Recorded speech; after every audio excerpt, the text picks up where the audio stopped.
This is the Bitcoin Made Simple podcast. Here's your host, Corey Tusik.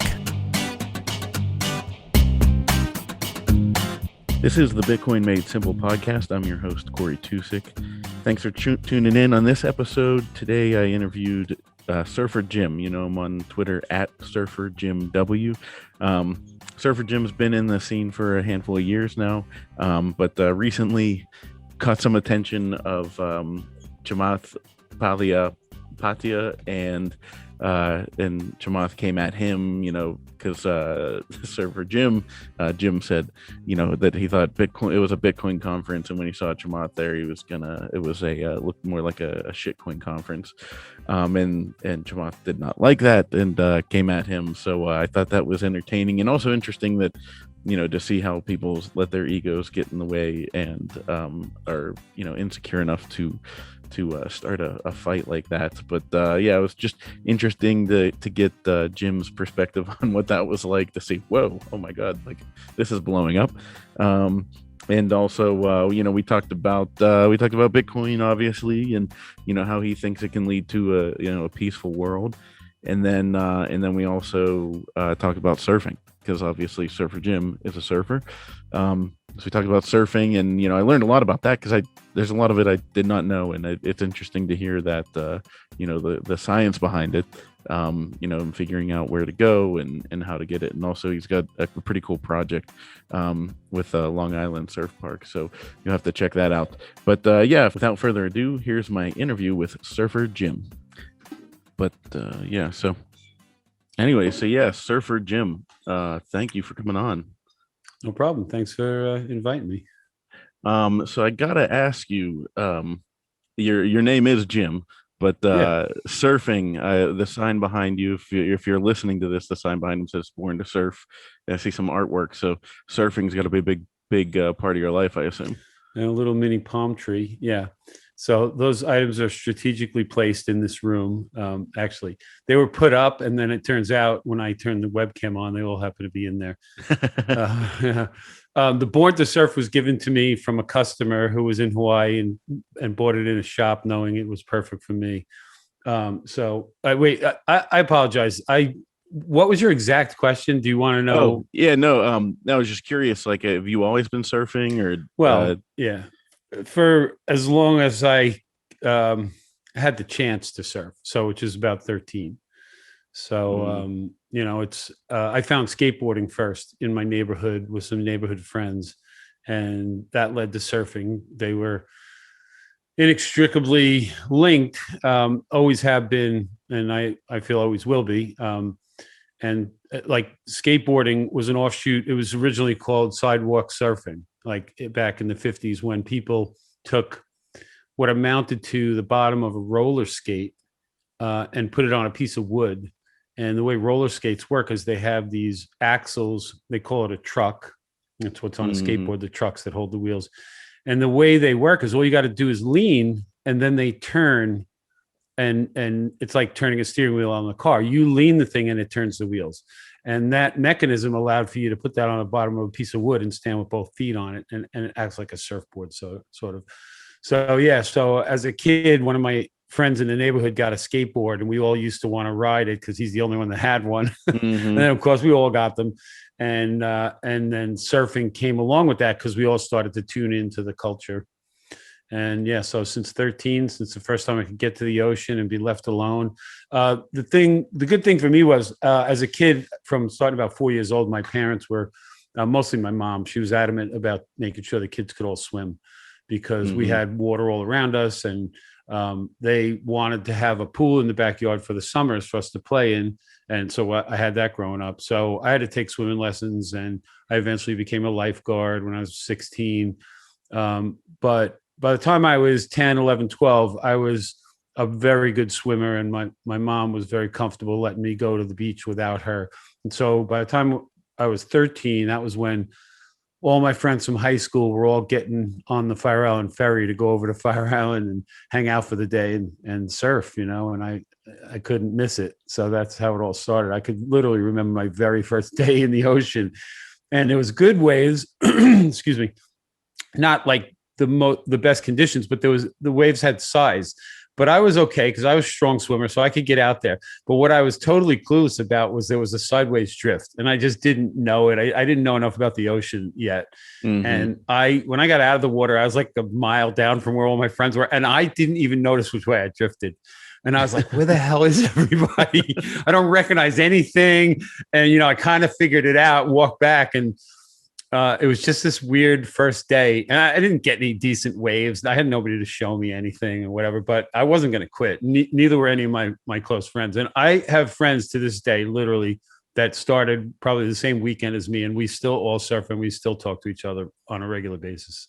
That's awesome. Yeah, That's it's awesome. one of those things. If you get hooked, it's like it's part of your life. It's who you become. Honestly, that's why the name Surfer Jim was given me from a close friend who just always called me that and introduced me to everybody that way. And not most of my friends don't even call me that; they just call me Jim. But yeah. I'm looking for a name to go onto Twitter with, and I'm like, yeah, Surfer Jim, why not?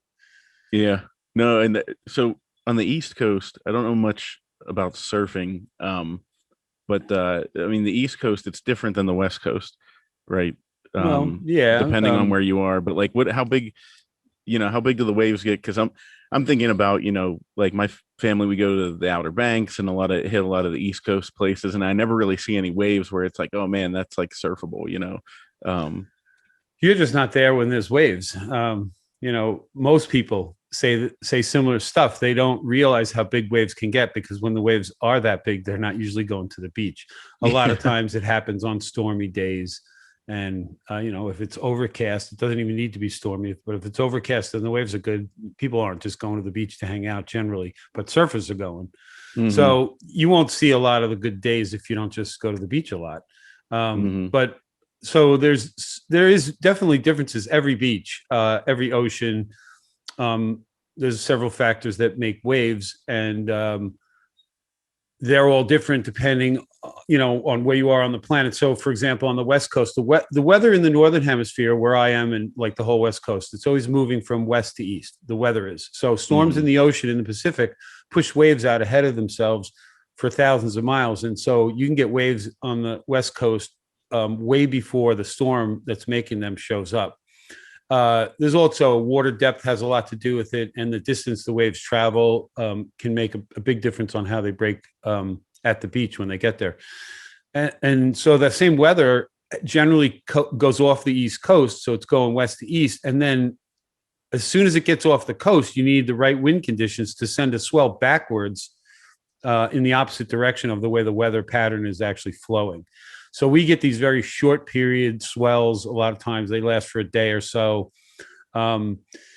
Where I happen to be, we get a lot of southerly winds come right up the East Coast. We have the Gulf Stream out in the Atlantic that affects the nature of the way waves that come in, how they come into Long Island. But we get plenty of wave action that comes towards our beach on a fairly regular basis. The one of the things you want, though, is you want the wind at the beach to be blowing from the land out towards the ocean. So that's against the incoming waves. And it's rare conditions when the wind in the ocean is blowing towards you for 1,000 miles or more, but right at the beach, it's blowing towards that storm. But we get those conditions often enough. And when that happens, the waves get very good. They're coming towards the beach, but they're also very smooth and clean from the wind blowing out to sea. When the wind is coming with the waves towards the beach, they get all crumbly and all choppy, and it's not ideal conditions for surfing many of the time. So there's a lot of conditions that have to line up. And then there are places in the world where those conditions happen every day. Like, for example, a place in Mexico that I've been to many times called Puerto Escondido. It's a sand bottom. So that's helpful if you fall, right? So there's reef bottoms and there's sand bottoms. We on Long Island, we have sand bottoms here for the most part. So that's good. So Mexico has that, and that's helpful because the waves are huge.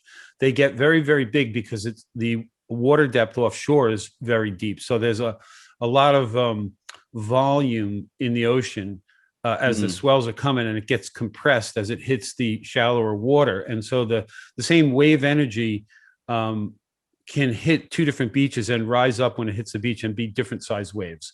And so this place happens to focus the wave energy really big, this place, Mexico. And one of the cool things about it is the waves can come from really far away because it's on the West Coast, so it's in the Pacific. But every day, literally every day, the cool air from the very close inland mountains sinks and settles towards the ocean, and the relatively warm water, the air over the ocean is rising. So every morning the wind is blowing from the land to the ocean, almost like clockwork.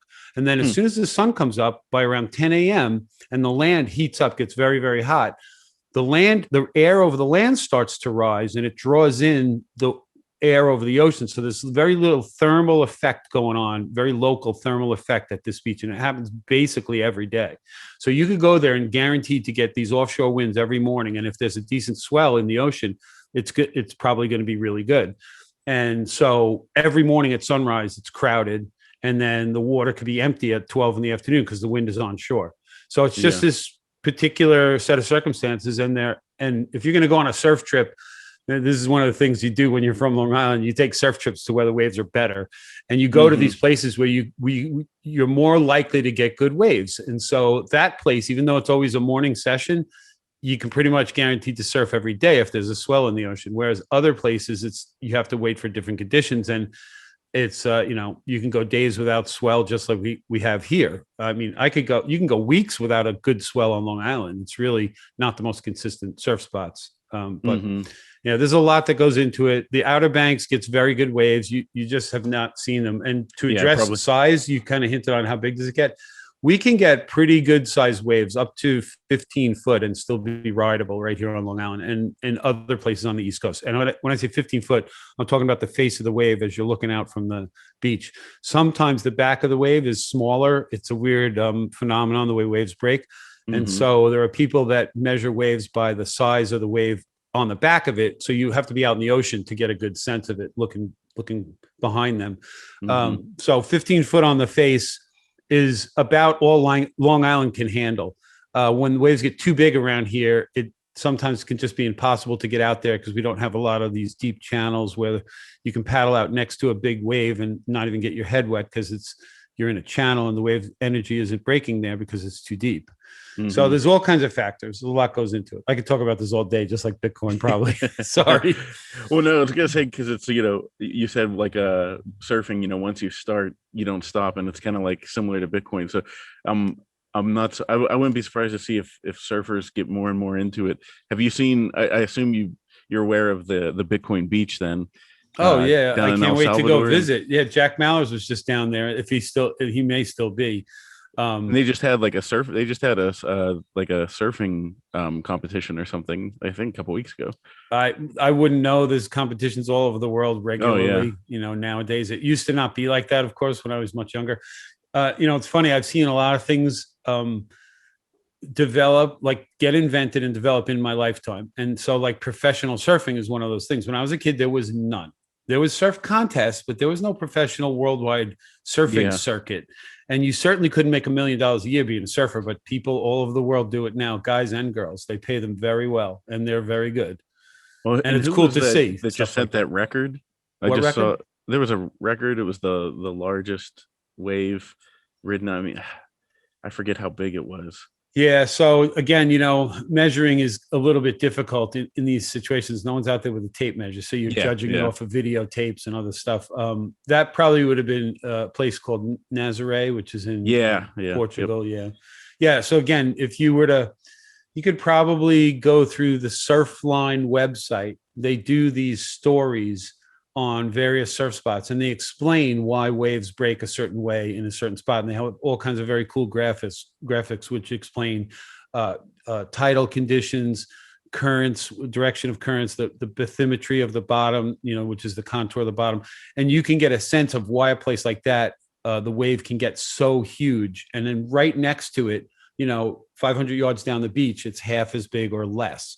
And it has a lot to do with the bottom contour, focusing the ocean's energy like a funnel. Like if you pour fluid into a funnel, you can throw a lot in the beginning, but it has to squeeze into a smaller amount, and something's got to give, In the case of waves, what ends up happening is as they squeeze, they rise up. That's where they release their energy. It defies gravity, and they just keep getting taller. They got nowhere else to go. And then Mhm. eventually they get tall enough, and the forward motion allows the top of the wave to pitch forward, and that's when they start breaking. Mm-hmm. Yes. That's wild. There's so much science behind it. My brother's a physics teacher. I gotta tell him to do like a section with his students on waves, because I mean, we don't. I live in Pittsburgh, so we don't get waves in Pittsburgh on our three No. rivers. Oh, you might one day when we build a surf park near you. Yeah, that's true. That's I'm true. working on that, right? No, you're working on surf parks. Oh yeah, so a lot of people know this, so I'll show it in the beginning of your show Yeah, instead of the go end. for it. Yeah, the Long Island Surf Park. It's just longislandsurfpark.com, and my good friend from high school, Chris, and his son Brett are going to build a surf park, and I've been a consultant on this project since we first thought of it 5-6 years ago. And we have a test tank that I built based on the pool designer's specifications, and we run little mini waves and test all the features of the pool and make sure it does what we want to do. And we have land we're going to build it on. We have site plan approval, and we just announced the Series A funding round. We have a bunch of money already committed to the project, but we want to raise some more. And so anybody that hears this, if you're interested, just go to the website and contact the guys that are involved in that end of the deal. I don't get involved with that part of it. Obviously, I'm just helping out from a technical perspective. For those who don't know, I'm a builder. I build homes for a living. So I just know how mechanics work. And of course, being a surfer, and my friend also being a surfer, he's constantly asking me questions about it. So that's how I end up being involved just because we're friends. And he's always, from the very beginning, he's like, well, what if we built it? What would you do here and there? And then, so my input went into the design from when we started it with the original pool designer, who has a lot of experience with fluid dynamics. So he knew how to shape the reef of our pool to make the waves break just the way we want them to. And then he also designed the mechanism that'll create the waves, the pumps and the different things that are going to move the energy of the water to make it become a wave, right? So it's because it's going to happen in a few yards versus thousands of miles in the ocean. So all that requires energy.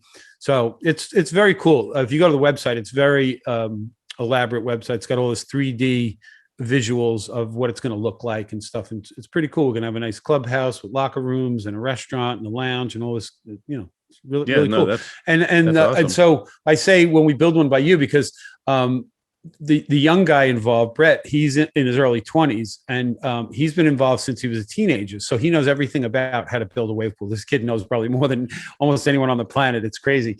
Even though we haven't actually built it yet, he knows all the metrics of this thing more than anybody. And he wants to build at least 10 more in the next 10 years after we build the first one. And so they could be put anywhere where investors are willing to put the money, and you think there's a large enough demand where people will go and use it, and it could be profitable. We of course have so many surfers on Long Island that it's not a problem to get to fill the place up every day with people that want to use it. So based on all of our metrics and how much it'll cost to run the thing and all the rest, it looks like it should be a very profitable project.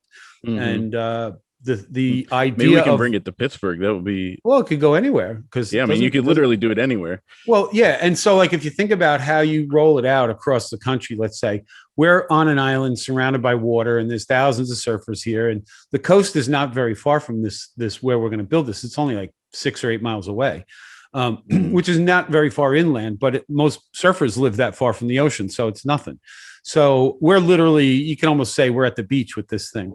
But you can go inland, say to like inland from the coast of New Jersey or Delaware or Virginia, anywhere where there are already surfers, and put the thing 50 miles inland, and they'll travel 50 miles to go surf it. But so will people 50 miles on the other side. Somewhere and then you go another 100 miles. Philly. What's that? Like between the Jersey and Philly, Jersey coast and Philly, right. There's a lot of people in Philly that'll.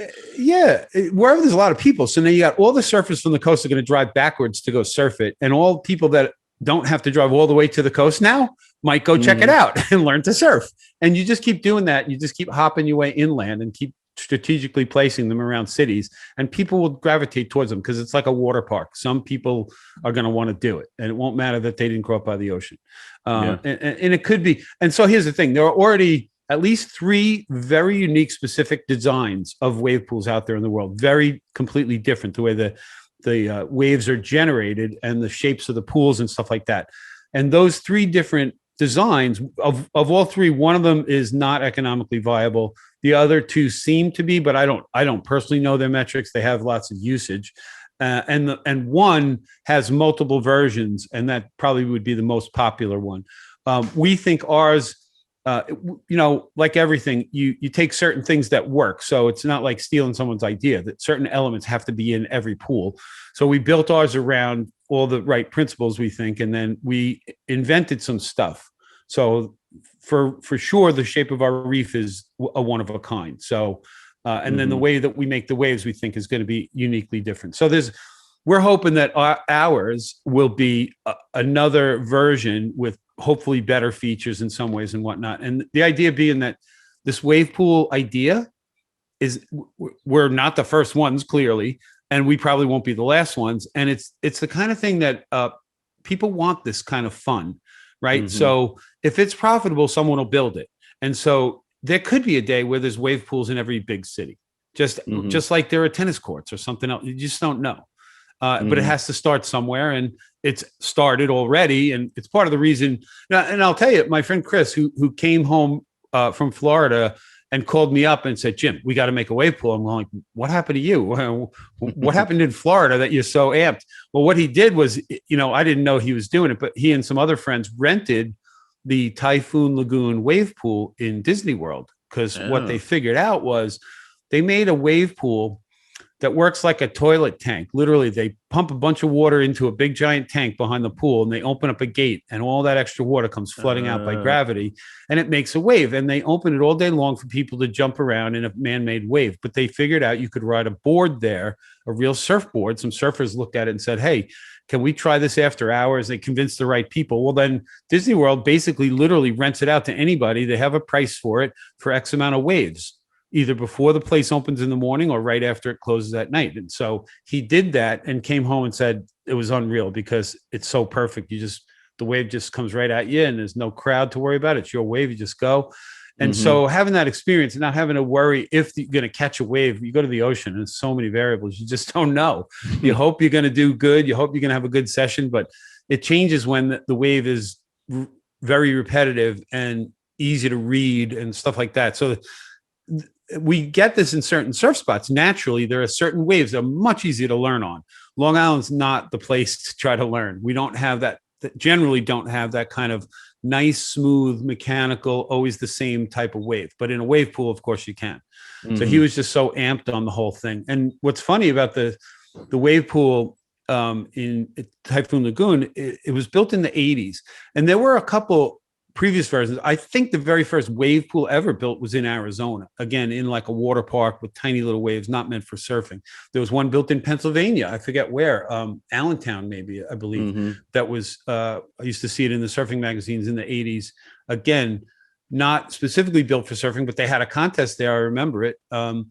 And so the idea has been around, and it was only until about 4 or 5 years ago when a company in Spain really made a wave pool that turned everybody's attention in the surfing world, because it was specifically made for surfing. But the others were already out there, and the Typhoon Lagoon was out there, and it's just operating like it has been for 30, 40 years, whatever, however many years ago they built it. And so it's a thing. Surf parks are a thing, and I don't think they're going to go away. And with my friend's son and his enthusiasm, he's just going to keep building. Certainly not going to go away then. Yeah, he's pretty amped on the whole thing, and he's a smart kid, man. He knows a lot. He's literally in charge of the project. Oddly enough, he's not in charge of the money. His father is, but when I talk to his dad all the time about it, he's like, "I don't know. Ask Brett. I don't know what it is." He knows all the shit. He just kind of like. But his father's a businessman. He's run his own business for like 30, 40 years, and the kid grew up there. He understands what it takes to run a business, be responsible in the office, take care of your paperwork, call your customers. So this kid had experience of being a responsible adult when he was a teenager, working for his father inside in the company. So he took the reins of this project, and he's really running things. Like it's really cool to see, because, wow, man, so many kids his age are just lazy shits. They really are, man. The society's gone to crap, but this kid is not one of them. He is a go-getter, whatever. Well, those kids are going to be the ones that really benefit from this lazy generation. Yeah, and because they're going to they're going to reap the rewards of their hard work, and Yeah. Let me just add to that. They both understand and own Bitcoin.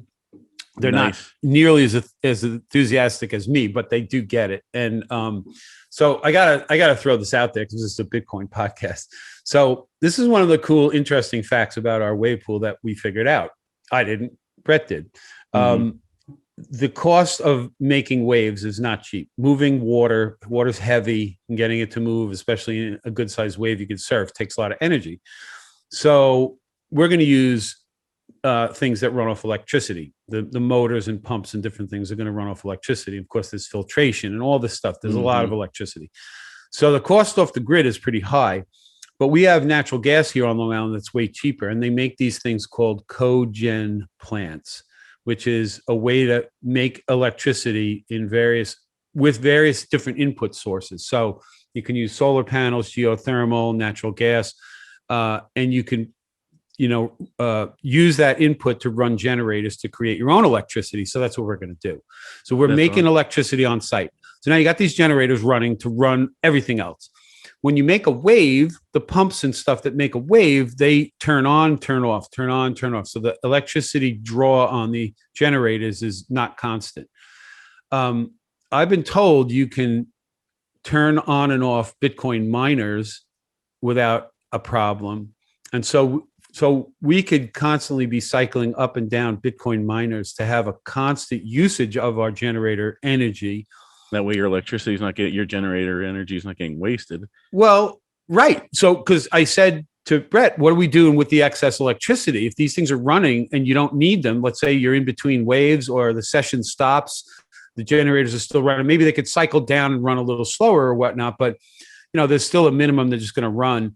And I said, well, what do you do with the excess? And he says, you sell it back to the grid. But of course, they don't give you a very good price. No. So you're going to get a much better deal. So I said, why don't we mine some Bitcoin with it? So I had some talks with some people, and it's a serious consideration at this point. We're gonna look into incorporating. So one of the things we already figured out we're going to do is we're going to take the heat off of all this equipment, not just the generators, but the pumps that make the waves. And we're going to put that heat into the water because it gets pretty cold here in the winter. And no matter how cold it gets, middle of the winter, a foot of snow on the ground, if the waves are good, somebody will go surfing. They'll put their wetsuit on and they'll deal with the temperature of the water and the wind if it's just right and they're hardy enough. But we think we can keep the water in our pool 60 degrees even in the winter. And in the winter, the water temperature on Long Island gets below 40. So that's a huge difference. So nobody will have a problem surfing in our wave pool in the winter because we're going to be able to keep the water warm with all the equipment, the heat that you. So this is a very green project. Another thing we're doing, I work with a guy in construction. There's a lot of different ways to build, and one of them is called ICF, which is insulated concrete forms. And so what that basically is two pieces of foam that are attached by a plastic spacer, and they stack, and you pour concrete inside them, and you have a concrete wall that's got foam on both sides already, 2.5 inches on both sides. And you could build buildings out of this stuff, and you could build a wave pool out of this. And there's also technology for putting foam under the slab on the bottom. And the guy who sells this system, he does this for pools all the time, because what you don't realize is that, especially in the summer, you lose most of the heat out of a pool from the ground below the pool and not from evaporation above. So if you insulate the bottom of your pool, you won't have that problem. So that's another. We got a lot of green technology that we're putting into this. Chris, who's building it, he's very big on solar panels. He has them on his house, in his backyard for his home, and he's got them on his commercial building. And so, of course, we're going to probably have them at the surf park. So again, this is input through the cogen plant. When during the day we could run the generators a little less or whatnot, and then at night, of course, you're just on the generator. So there's a lot going on here, man. It's very cool. Very cool. Awesome. Very serious project. And so well, I'm curious to see how that grows, because that's something, I own multiple businesses, and that's where I look at anything where it's like, oh, how could this turn into a Bitcoin business? You know what I mean? And I feel like in the future, that's what mining is going to be, is there's going to be a lot of companies where it's like, hey, we have excess energy.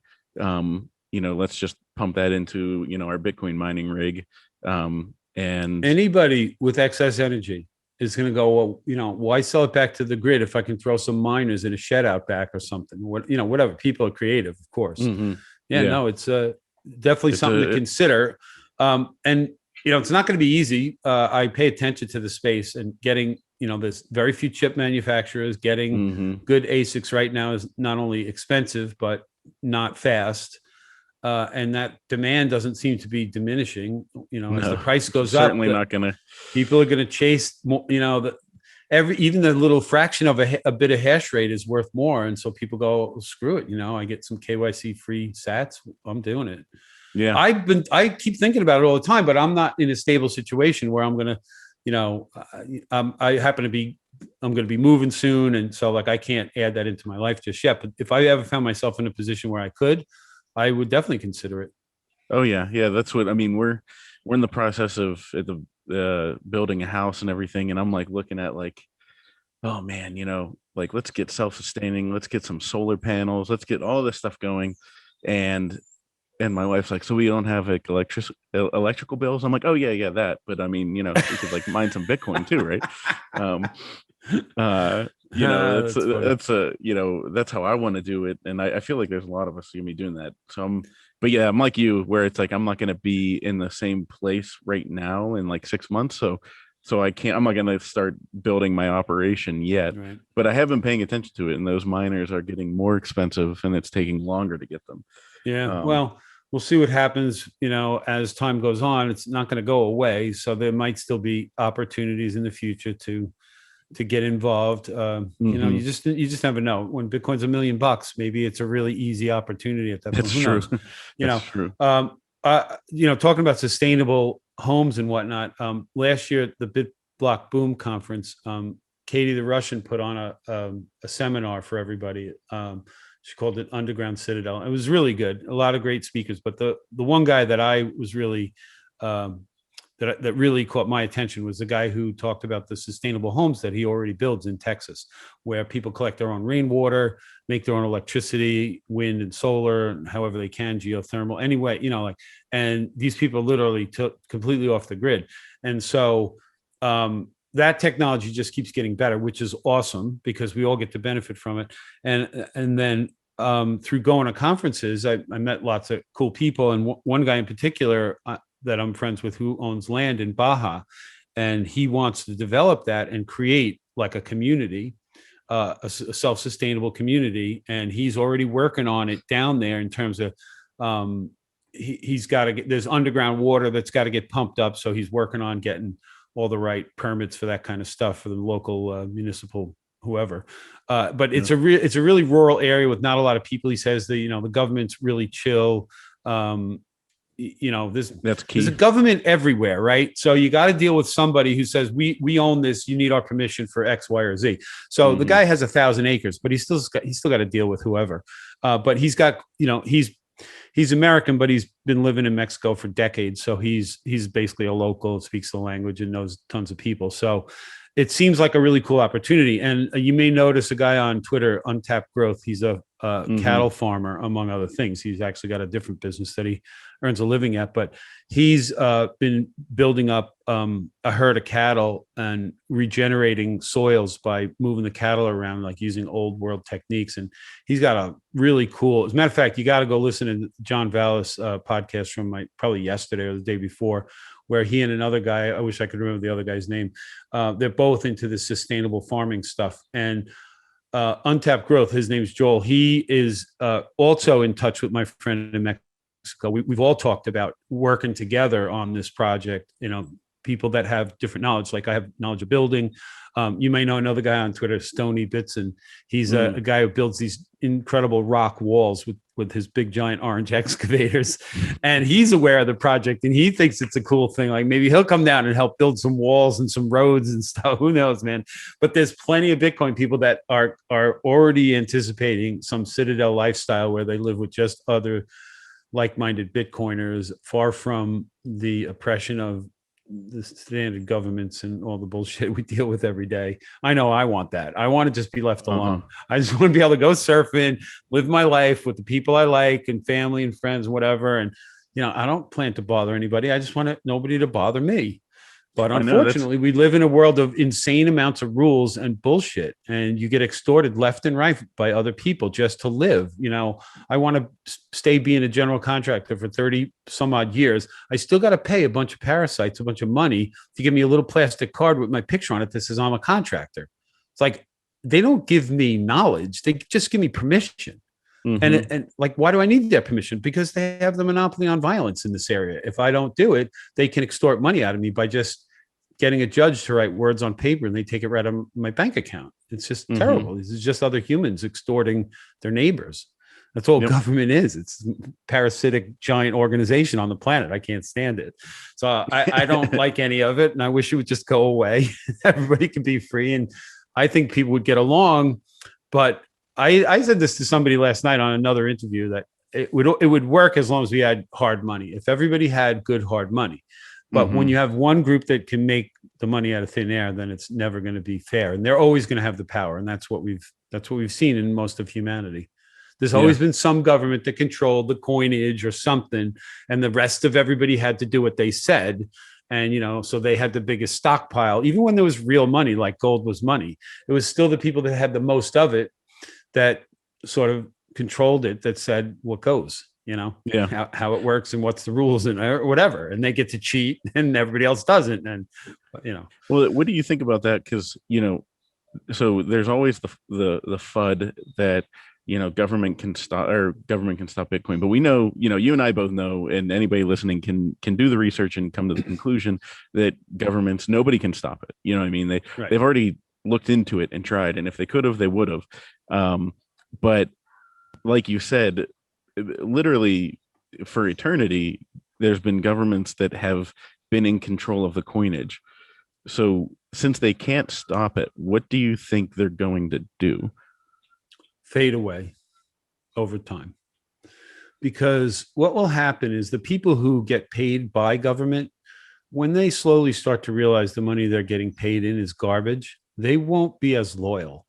It's going to take a while, because there'll be some real holdouts that believe in the state, they believe in the mission, what they're hired to do. And it's sad. And people are going to take this that I'm, what's the word? Cold, callous, piece of shit when I say stuff like this. But every secretary, every worker, every custodian, it doesn't matter at what level. If you work in or for government, you are helping to perpetuate the most parasitic, destructive organization on the planet. A group of people extorting and violently destroying the lives of everybody else. And if you work for the government, get paid from the government at any level, you're helping it to succeed. It's sad to say, most people are not doing this on purpose. They just want to go to work. They're really good people, love their families, go to church, whatever it is. But they don't know it. They just don't understand it because they don't see the big picture. They don't see how government is just other people.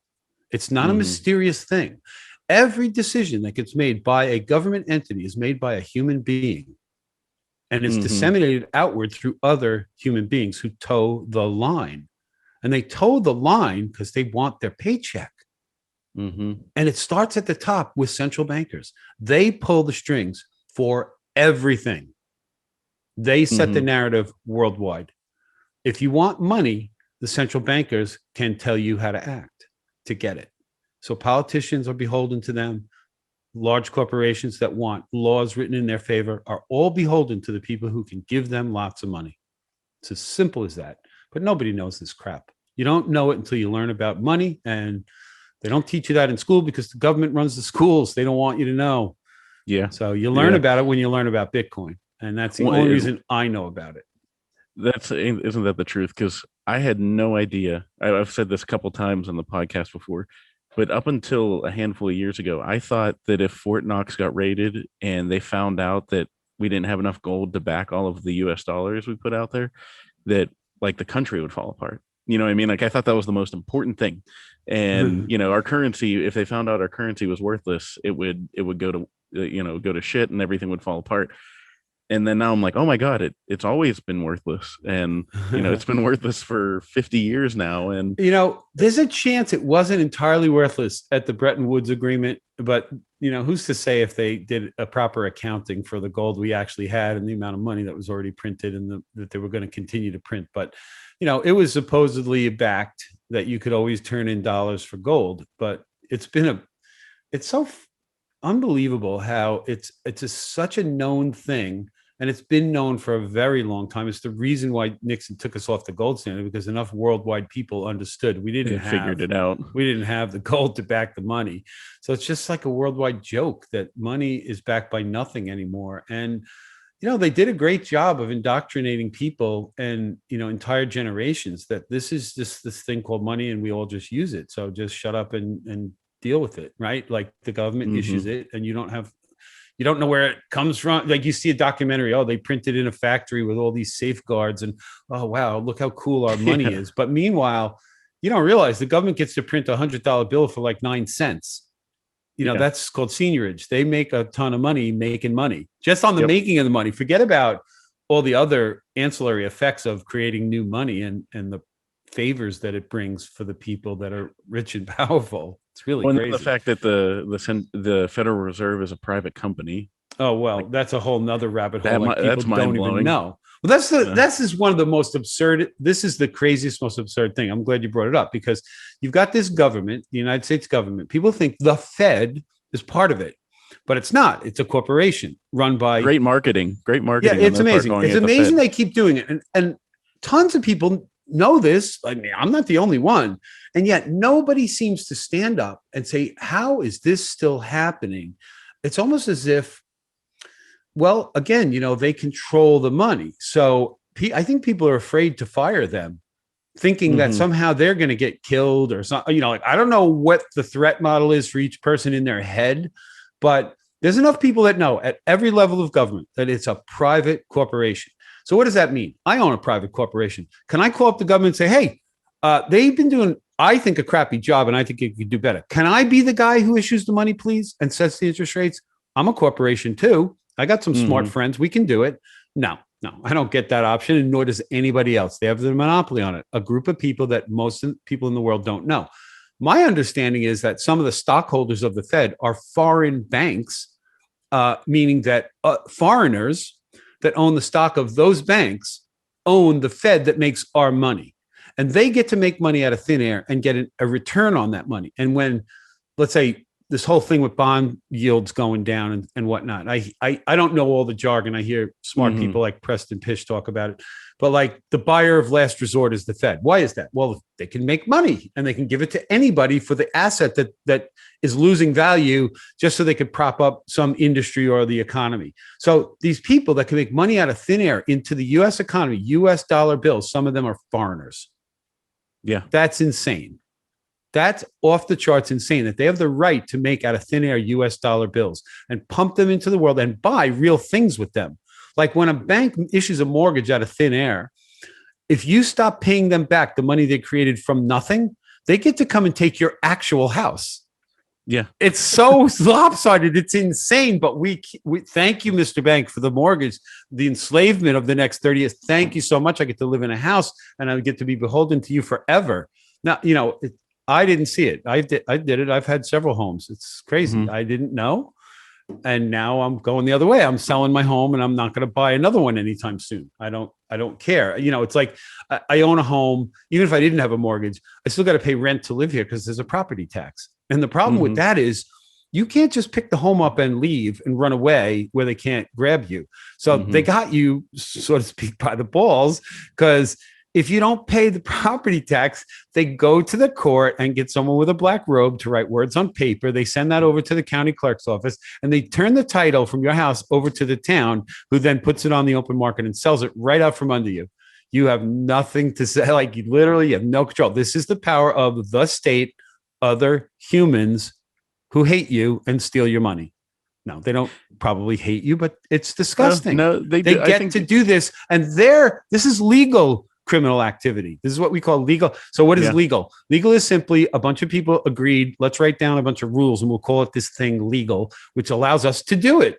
And we can also put in there that only us can do it. Yeah. So like, wow, how do they get away with it? Well, because they have the monopoly indirectly. So local governments indirectly have a monopoly on money because they're connected to the people that make the money all the way at the top. So all the local governments get money from the states get money from the feds. It's all like a trickle down. So everybody's beholden to the money makers, right? But yeah, like they have that. And because they have lots of money, they can pay armed forces, our neighbors, to do what they think they're doing is protecting us, but really what they're doing is they're protecting the rules of the state to allow for everybody to remain being extorted at every level.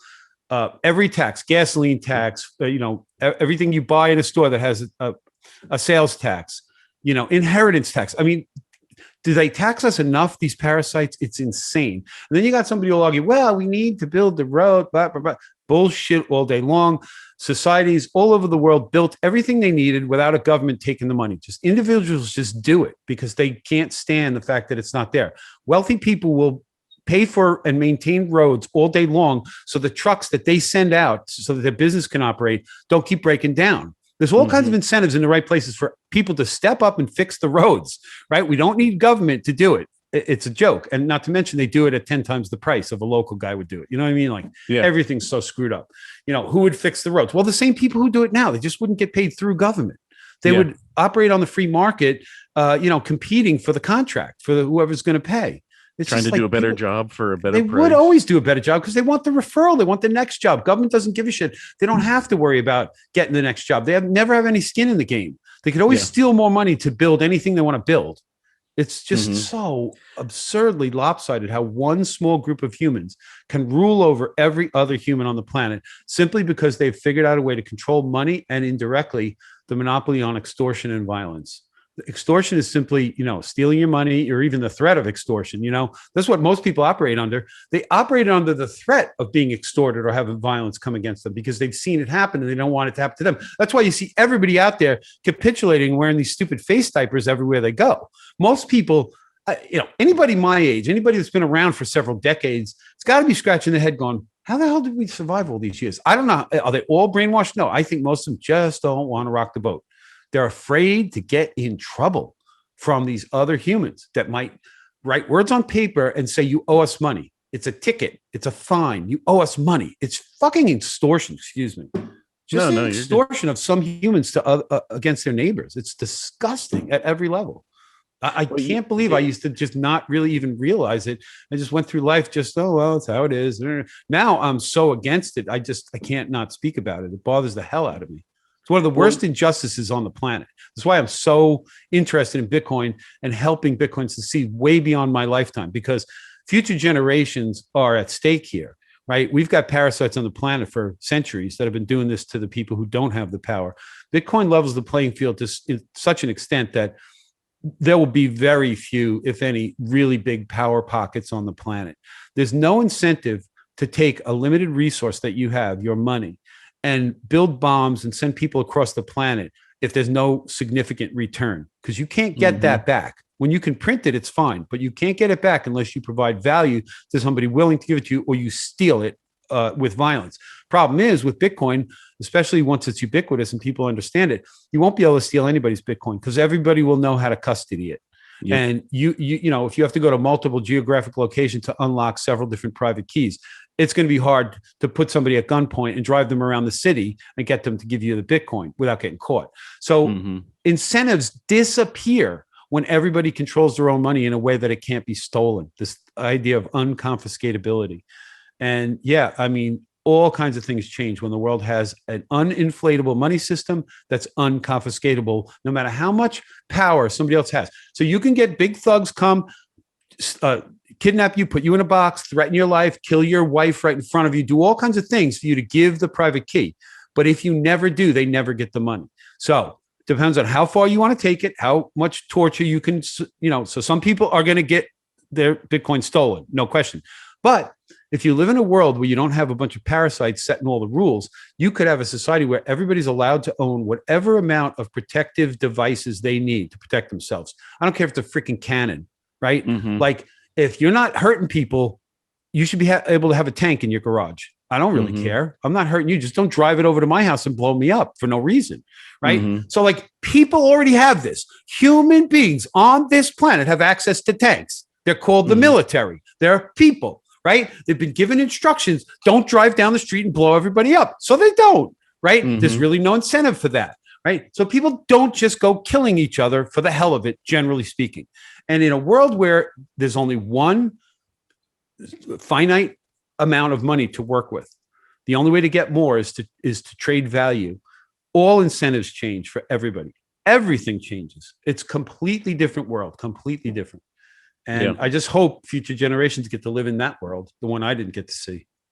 Yeah, I couldn't agree with you more. I think that's why, it's funny, initially I get into Bitcoin. I'm like, oh, this is a really cool thing. It's going to be the way of the future for money. And now I'm to the point where I'm like, this might be the most important invention in the history of the world. I say it all the time. It is. Because it can solve so many problems like that. Well, I'll put it to even a better way that you can actually agree. It's easier to agree. It's one thing to say it's going to solve all the future problems, but how about looking at it from this perspective? I see money as a tool that humans were able to uncover as part of their nature. So there are certain universal principles I've come to notice in my 60 years on this planet. Plenty of physical first principles that you can't argue with, like gravity, right? But there are these human first principles that we are fairly, I feel we're stuck with. And there's always going to be a spectrum. Some people are affected less and some more, but certain things operate on us humans all the time. And some of them are concepts. So one of them is a concept like trust or trustworthiness. We judge this every single day, not just of other people, but of other things. Do we trust that railing on that stairway? We're making judgments constantly, deciding on a concept, a human first principle, the idea of finding how we can trust so we can move forward. Trust where we're walking, trust what we're listening to. It doesn't matter. We're trying to trust everything constantly. It's literally never stops. So that's just there, right?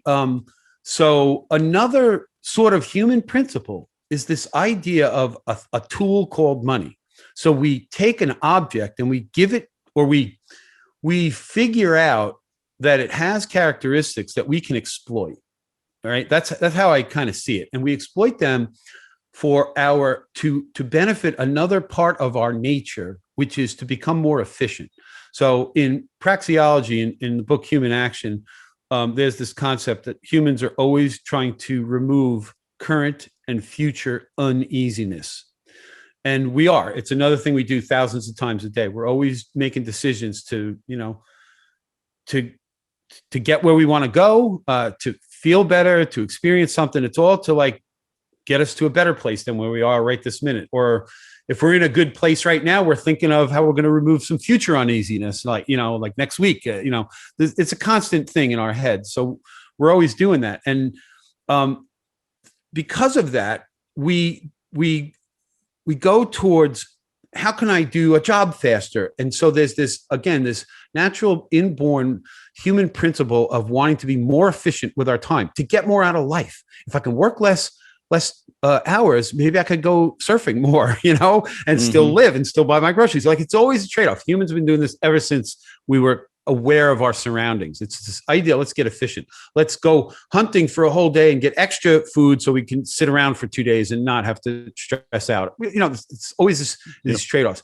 So as we're evolving as humans, the concept of a thing called money gets created by humans when they realize that the idea of, I got some stuff and you got some stuff and we should trade, doesn't always work. So the idea of barter came into humans' consciousness, and then the concept of, let's barter for a thing that's in the middle, right? The most saleable good, and it's called money.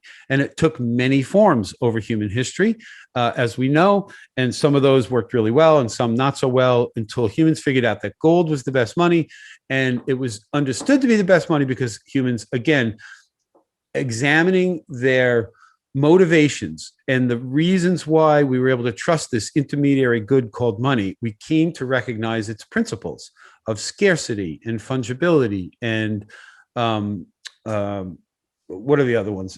Divisibility, right? There's a bunch. I can't even think of them all right now. Yeah. Many people, can look it up, right? So we say, okay, money needs to have these things. Gold bubbles to the top is the one that has the best. Like, it doesn't rust away. It lasts forever. It's one of those things. Each piece of gold is the same as every other piece of gold. You can combine them, melt them down. So that it had all these great properties to be this thing that humans could use as money. The concept of money fulfilled the role with this thing called gold. And that's how it went for a long, long time. And so I see this thing called money as the most important invention or the most important tool humans have ever created, because look at what it did for us.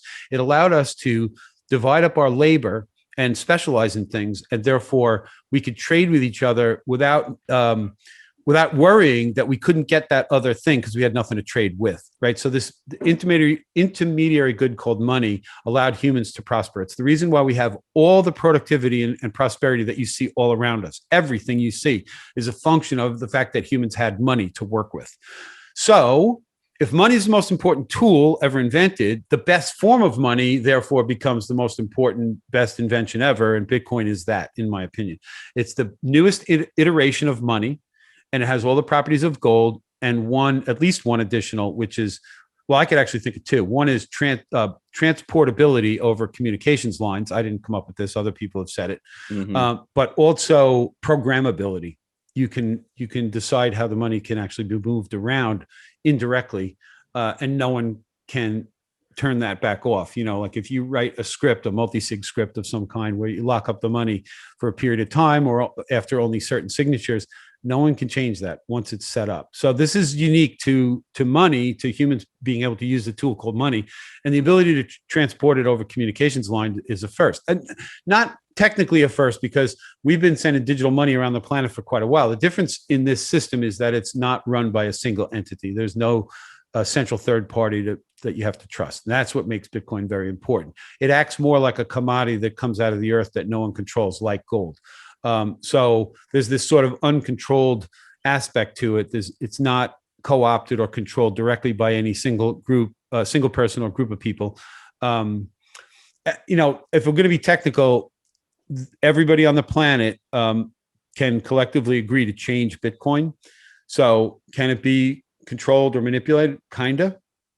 But in its current iteration, it has to be pretty much universally agreed upon, because the rules are such that you don't have to agree to changes that somebody else says you must accept. And that's it's part of the beauty of Bitcoin is it's made to resist the takeover by a person or a group. So it's unique. It's got all these great characteristics. It's a tool called money. It's now the best form of money. So as far as I'm concerned, it's the most important invention humans have ever seen on this planet ever.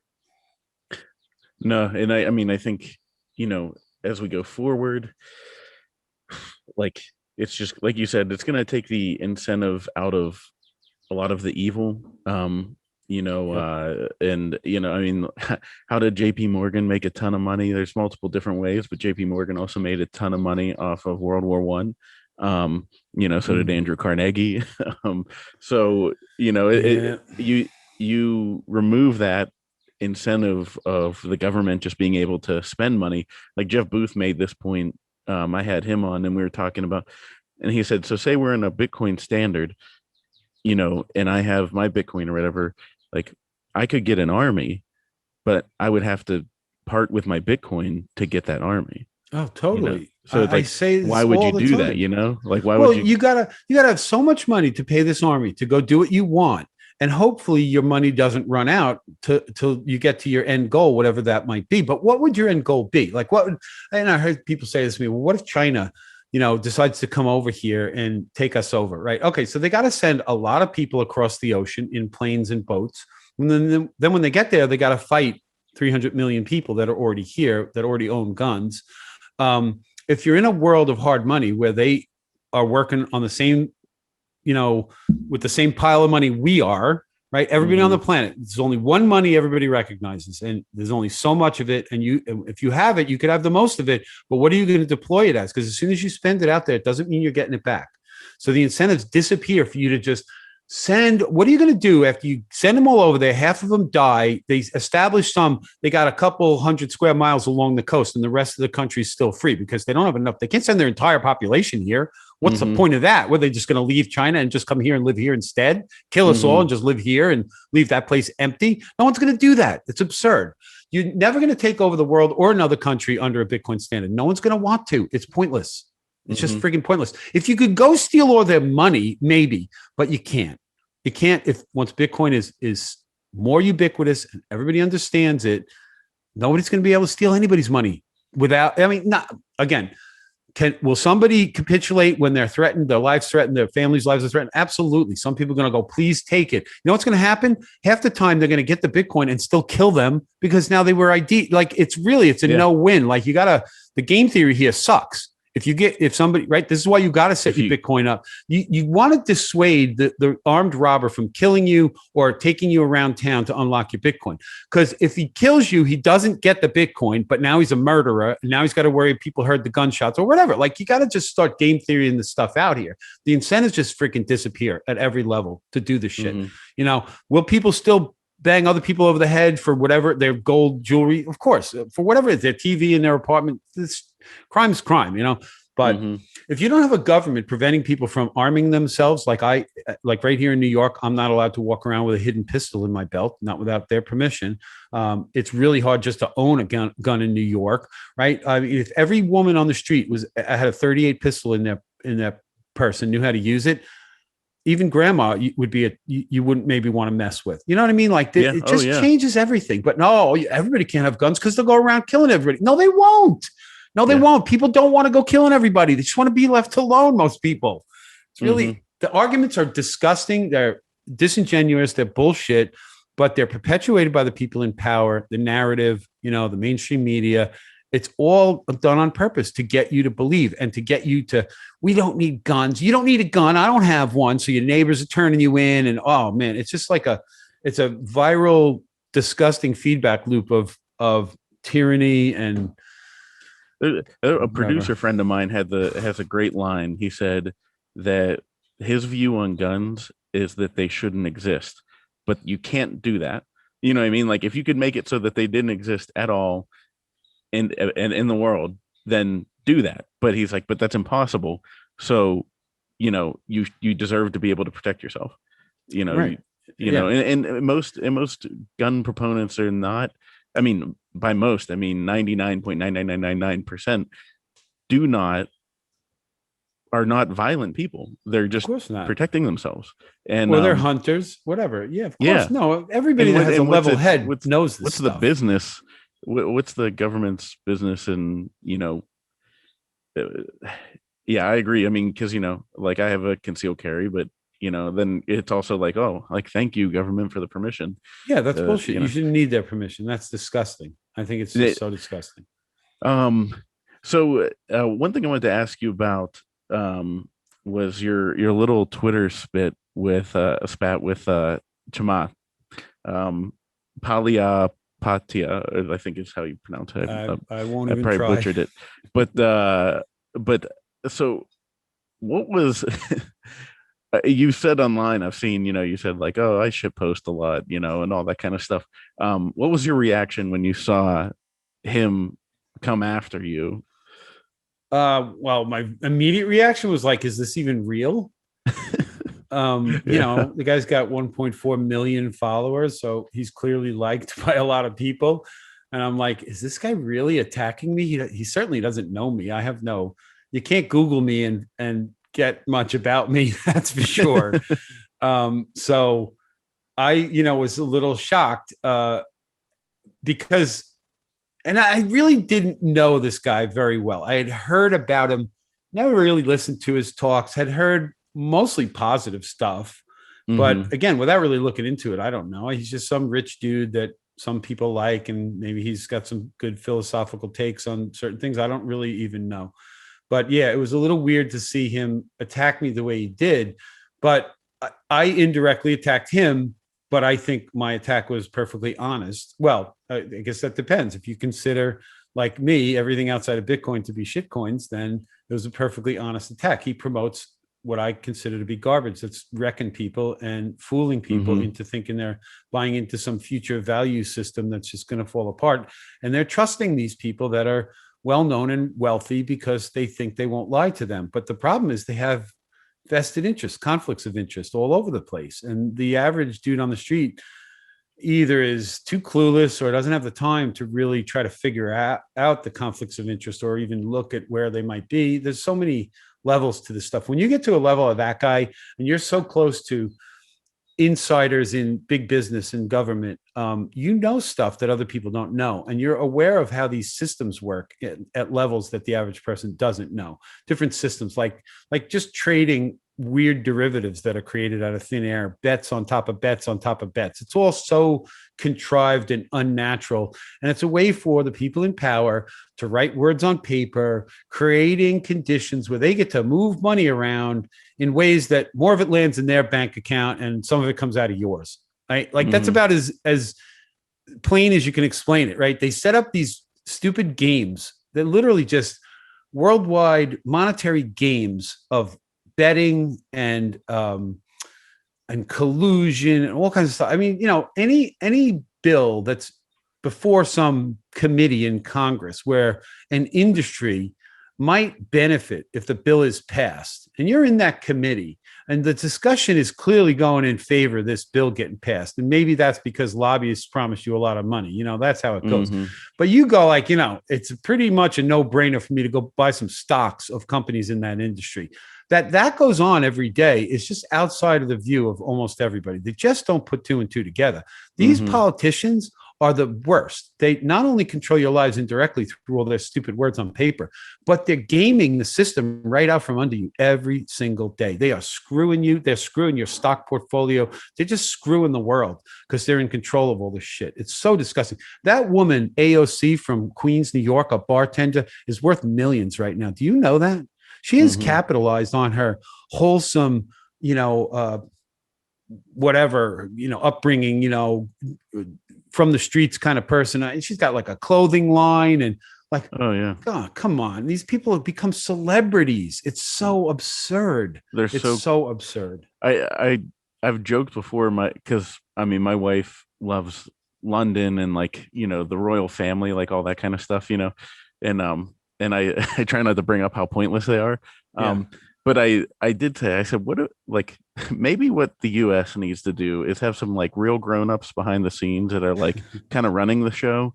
And then you could have popularity contests to have the king and queen of the United States, be AOC and I don't know, The Rock, or something like that. And it's oh, these are the dignitaries that go around the world, but they don't actually they'd be the king and queen of London or of the UK, and they wouldn't actually do anything. Yeah, no, they would just, they would just be figures. And I was maybe that's what the US needs, because it is, it is disgusting how many times do we see lawmakers passing off these deals and this basically insider trading every day? Are you kidding me? They probably salivate going to work to figure out what their next inside play is going to be and how many millions they can direct into their bank account. Every one of them, I'm telling you.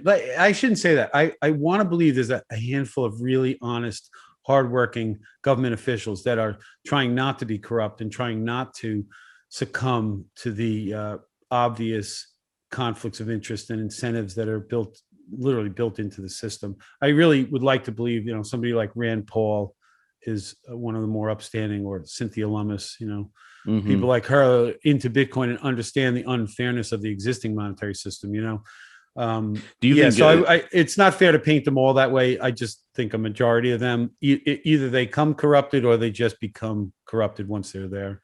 Do you think that Chamath is becoming or trying? I've seen people say he's trying to position himself into politics because he used to be a big Bitcoiner, and now it's he's I saw him tweet something about how inflation is good or something, Oh, that was absurd. He got trashed for that one. He's such a bonehead. I can't believe he could say such stupid stuff. For a man in his position to not know better about what he's talking about on something like that is pretty sad, because I know he was wrong. It's just an absurd thing to say inflation is not going to cause prices to rise, or whatever that tweet was. I saw it. It was so absurd.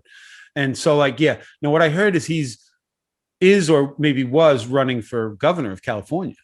People that get a lot of money believe they're special, and they need the ego boost. And like, I it's pretty hilarious that a guy who would even attempt to run for governor would say the things he said to a total stranger on Twitter just because his feathers got ruffled or whatever. I don't know. That's what I don't, you strike me as someone that's kind of like me, where I'm like, I don't care what anybody says about me at all. You know what I mean? Like, I'm amazed at the insecurity of some of these people, where it's like, they just go on and they just start lashing out. And it's like you said, he needs the ego boost, and he's going on Twitter for his ego boost. And then he sees Surfer Jim sitting there saying something about him, and he just can't handle it. He can't handle it. He's got to go after him. You know, what's funny is he was an afterthought in that tweet, because I was triggered by seeing Mike Novogratz get added to the speaker lineup for 2021. He wasn't even your focus. Well, I knew Chamath was speaking, and I just didn't care, and it didn't trigger me to send out a tweet. But then I see the Novogratz announcement, and I'm like, come on, now you got two of these. These guys are big guys, like big wig guys, well known, dealing in the billions of dollars in their different, like Novogratz has his Galaxy Digital Fund and whatnot. And I could remember him back in 2017 promoting the idea of a balanced crypto portfolio. And I just kept like going, what is he talking about? It's vaporware.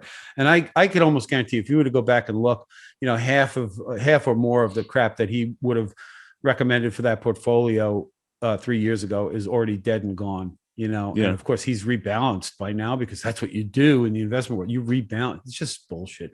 What's sad is that we're talking about a protocol for money. We're not talking about a stock. We're not talking about a thing that creates a product that has profits and overhead and dividends. It's not that. This thing, Bitcoin, is completely unique. It's an asset class unto itself in a way.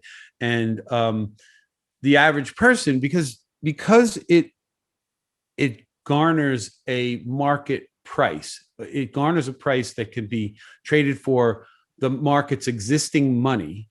Mm-hmm. It looks like everything else. It's a tradable item. Let's trade it. The price goes up and down, right? But what we're really seeing is the adoption of smart people recognizing this is the newest money on the planet, and I need to get a bunch of it, because I want to have a larger share of the pie, right? This is finite amount. And so people that get this as the newest form of money that's going to be the world's money recognize they want to get it and keep it. It's not a thing to trade. Now, you can trade it on the way of trying to accumulate more. And if you're a trader, you can win. But most people are not traders. So a guy like, Novogratz, who's a trader, he sees this as a way to make, I'm going to use the word money, and I don't mean it the way everybody else means it. To me, money is Bitcoin.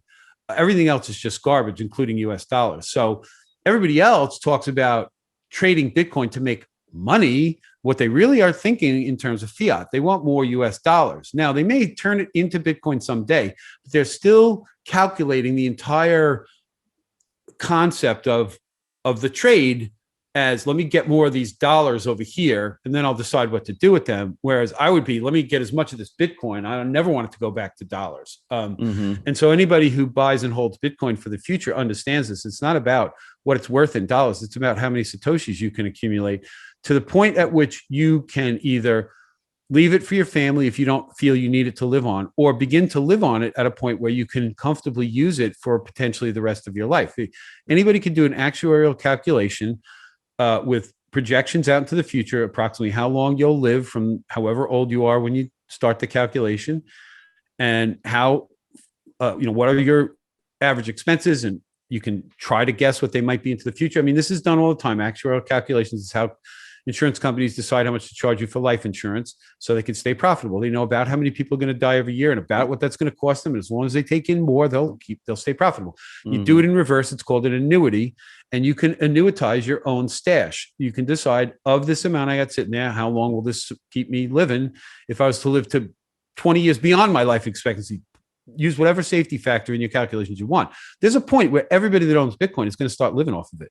They're either going to have to, because it is the world's money, or because what was the point of saving it all that years unless you literally just want to give it to your kids and you're set otherwise, when that could be the case for many people. But I know for me, I can't wait to start living off of it and living like a king because why the hell not, man? It'll get back into society. Somebody else will get a control of this great money and they'll get to use it for their own benefit. And even if it isn't my heirs directly, hopefully I'll leave some to them.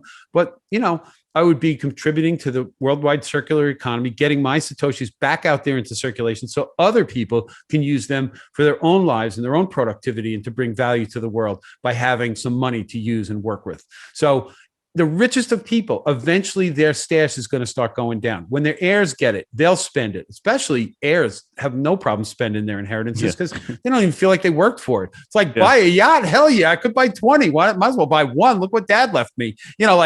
They're going to spend it. It's going to get into society. And this is good. This is what's going to prevent any one person from accumulating too much or any one group, because every single person cares about themselves first, their family second, their friends third, maybe their group fourth, right? So you're not going to want to kick in your hard-earned Satoshis that are scarce to the group's efforts if you haven't taken care of your own and your families and maybe your close friends, right? So big groups of people are going to be hard to coordinate unless lots of very wealthy people want to put it in to keep it coordinated and the goal of that group, whatever that might be. And so if it's a group of people that want to take over the world, again, somebody's got to fund that, put the money in to make that happen. And if it doesn't keep coming in, if there's no way to keep it coming, it's not going to last. And so, everything changes. The more I think about it, the more I articulate it. As I'm trying to articulate it, I'm thinking about it as well. The more clearer the picture comes from me. I believe that under a Bitcoin standard, the world is like a peaceful place, literally, like so peaceful, like to the most minimum amount of violence that humans can actually live under, because again, there's always going to be some nut jobs and some greedy people out there that think, they're too stupid to realize. And no, I agree. I mean, I think, it's the key to an abundant and peaceful future. And so much so, I mean, I've joked about it multiple times and I don't actually think this is the case, but I said, I was like, it's so perfect timing wise that it's like, you would think Satoshi was from the future and sent it back to maybe wherever he was in the future, this galactic empire had taken over. And he was like, oh, if we have the sound money that gets introduced right at the housing crash of 2008, it'll fix everything. So he came from the fixed future. Yeah. It's I was like, it's certainly, there's a higher percentage chance that it's that than it is that he's Craig Wright. But that's great. That I would totally agree with that. Actually, as outlandish as that sounds, there's no freaking way Craig Wright is Satoshi. Exactly. Holy shit! It's like, I don't want you to think for a second that I think Satoshi's from the future, but it's definitely not Craig Wright. No, I can't believe that adult human can walk around on this planet and tell that lie the way he does. It is mind-blowing because everybody knows he can so easily prove it by signing a message with the private key to any one of a million UTXOs. It's ridiculous. It's so ridiculous. I can't even believe it. It's like, I mean, what are you, 4 years old? And you're like, that's mine. I made it. It's insane. It's like, no, you didn't. And for him to try to argue that Bitcoin was meant to be something that could be controlled by governments and not allow you to get away with things. I don't know. He has this sort of narrative that, law trumps everything. And I don't know. It's so weird. It's so statist, and Bitcoin is so anti-statist that it just, the cognitive dissonance is so loud with him. It's amazing. I don't know. It's just amazing. It's one of the biggest laughable elements in this Bitcoin ecosystem. I've been seeing it since the day I stepped into it, and he was here before me. And I was like, holy shit, this guy's still here years later. When did you first get into Bitcoin? Oh, so I first started learning really, consciously wanting to know in early 2017. Mm-hmm. So only about good 4 years. time. Well, a I good thought time to I thought I was a genius when I watched it go to 20 grand and I owned some and I was trying to tell everybody to get some. And of course, nobody wanted to listen to me because what do I know? I'm just a builder. And nobody listened to me. You know, I convinced nobody back then. But luckily for me, I didn't quit. I kept learning and I kept paying attention to smart people. And when the price kept going down, I was not discouraged because I considered it only temporary. And so far it has been only temporary. It's gone way back above that since then, as we know. So I was very confident that I would see this day and hopefully much beyond. You know, I'd like to see $1 million Bitcoin. I think it's certainly possible within my lifetime, based on all the worldwide dynamics that are out there that are at play right now. So yeah, it was, you know, I was fortunate. I was one of those people that stuck it out through the bear market of 18 and 19, only to be rewarded this year by having a strong hand. And I think I think there's waves of this. You know, I could kind of see it now after having been around for a bunch of years. I'm part of the, you know, it's lovingly referred to as the class of 2017, so to speak, graduating class. You know, we were baptized and graduated in the bull run that turned into a bear run, you know. So those that stuck around, that didn't capitulate, that held through it all, that believed and kept learning, you know, we are a group of people that sort of recognize each other. I think much of the people in this group consider themselves a pleb. One, you know, this term for a, you know, relatively commoner, new kind of person, not the original gangster, you know, the OGs that we hear that really got in way ahead of everybody who are probably multimillionaires right now. We're not them. At least not with our Bitcoin, we're not, but we are never quitting. You know, we are the strong hands of that generation. And I see this year a huge group of people that I feel like are like me and those other people that I associate with that are from that same epoch, let's call it. I see that happening now. It's a bull run. People are paying attention. They're learning. They want to learn. Your podcast is new. You're putting out content. People are listening to it. They're doing the same thing I did.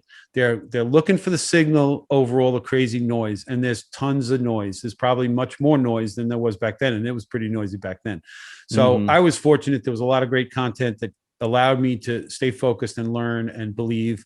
And, you know, it's great that you're doing it. It's the reason I agreed to come on here. I am of the opinion, I sent out a tweet recently about, I got a lot of knowledge in my head about all kinds of stuff. I'm 60 years old. So, you know, it's a lot of shit that I've seen and done.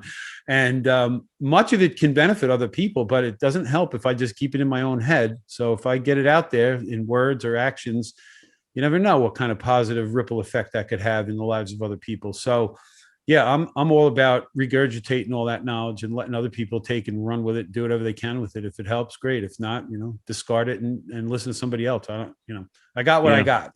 I got my 60 years of experience and nothing more. So I can only regurgitate the things I've come to understand or remember. And some of it is stuff that other people are completely unaware of, you know, like not that this would matter. It's completely insignificant. It just came into my head. But like I watched the entire snowboarding industry start from nothing. There was no snowboarding industry when I was a kid. It just didn't exist. And I watched it go from the early iterations to this giant worldwide phenomenon that rivals Olympic gold medals. Oh, everything. And people making millions of dollars to ride a snowboard down a mountain instead of skis. And as a surfer, I couldn't get enough of this. I was riding this little wooden thing. You can Google it right now, called a snurfer.